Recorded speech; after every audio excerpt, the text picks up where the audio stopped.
Hello everyone and welcome back to Sudden Wealth. I hope you guys are doing very well. If you do enjoy the content, please drop that like and subscribe. So without any delays, let's go straight to the point. Markets have been a bit under pressure. Bonds keep remaining stable. As you guys know, that's to me very important. I think what the market is doing is pricing in bad job reports. So basically we had a PMI manufacturing report which basically tells us, in real terms, that most likely we've been in a recession for the last 22 months or so. Now the government data is something different. However, it doesn't matter what I think. It matters how the market reacts to these things. That's the key. I do believe now more and more people are starting to price some level of recession. Since we were priced in for perfection, you need to come down from that pedestal. And that usually tends to correct quicker.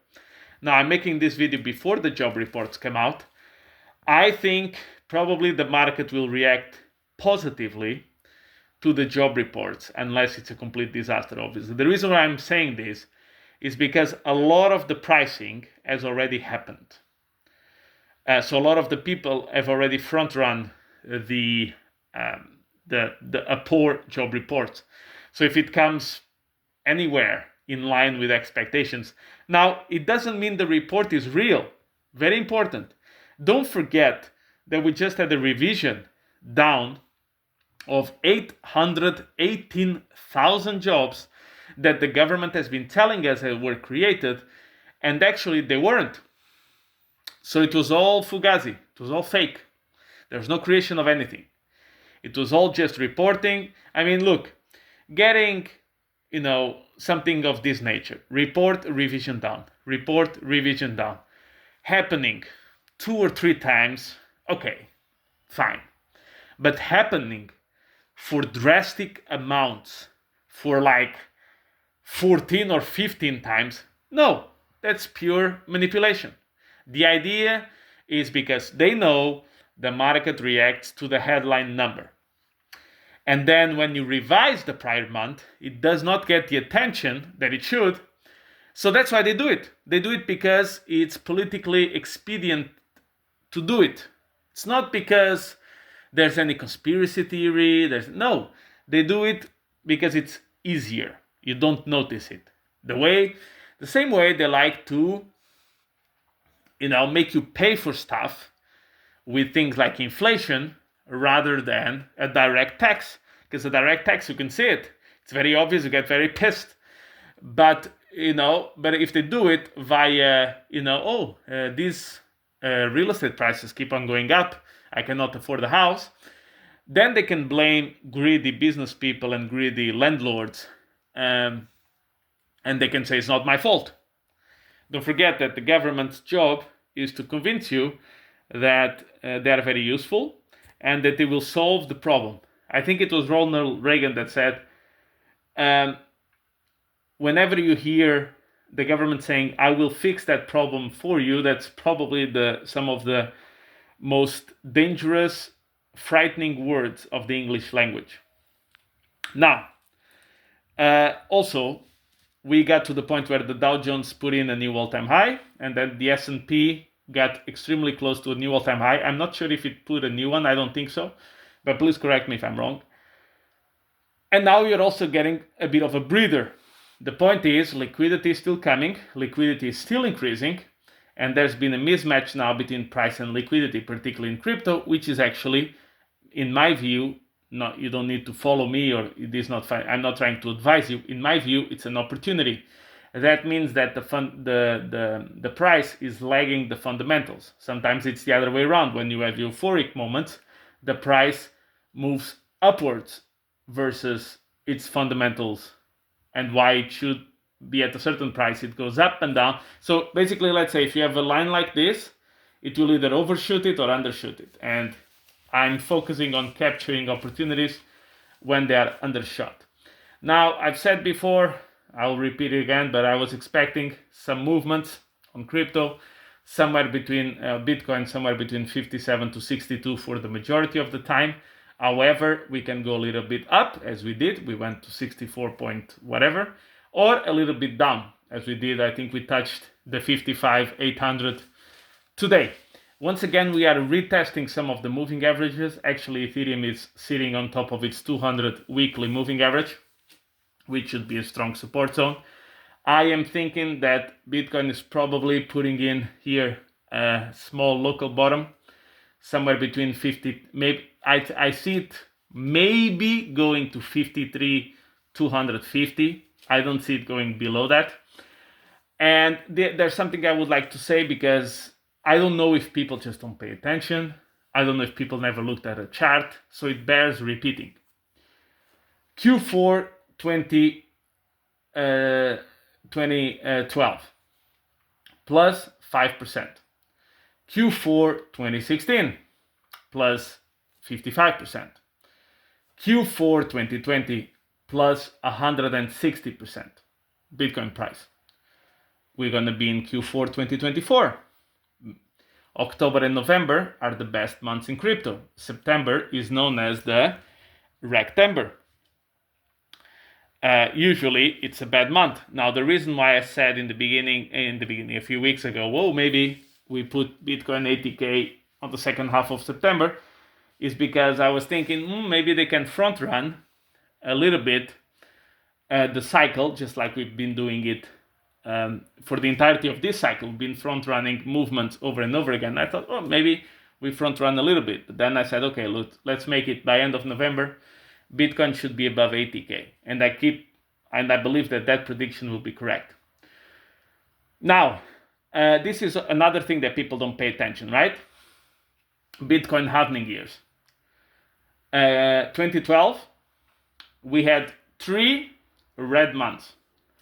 2016, so you have the Bitcoin halving, and then somewhere between that and the beginning of the bull market, typically not the beginning of the bull market. The bull market already started. I'm talking about the real full-fledged bull market. Then it started 3 months. You had 3 red months, and that was it. 2012. Then 2016, Bitcoin halving.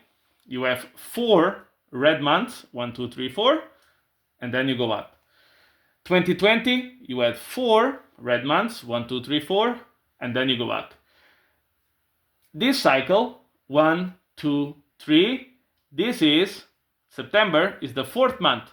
Will we get it red? Will we get it green? Both things can happen. Will we get it flat even? But probably it's not going to be exactly 0%, so you can count it either as a green or as a red month. The point being, 3 months red after the halving 2012, 4 months red after the halving 2016, 4 months red after the halving 2020. And now we are in the 4th red month. I mean, isn't it super, super stable, not stable, but super predictable even? I mean, sometimes I struggle, because it's like, I mean, for a new person coming in, I understand, like you don't know about all these details, it's fine. But for people who are here for like 10 years, I don't get it.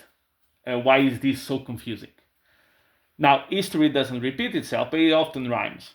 So what I'm saying is, the reason why I'm not panicking or not throwing in the towel or doing any of these things is that there's nothing really materially different yet to make me go, okay, pause. This is really something that has never happened. Let me reconsider, because maybe I'm completely wrong. No, we haven't seen any of this yet. I'm actually quite excited for the debate next week, because I think it will be a wonderful opportunity for Kamala Harris to fall flat on her face. As I've mentioned, in this case, I'm in for Trump, for the international security, and for crypto in particular.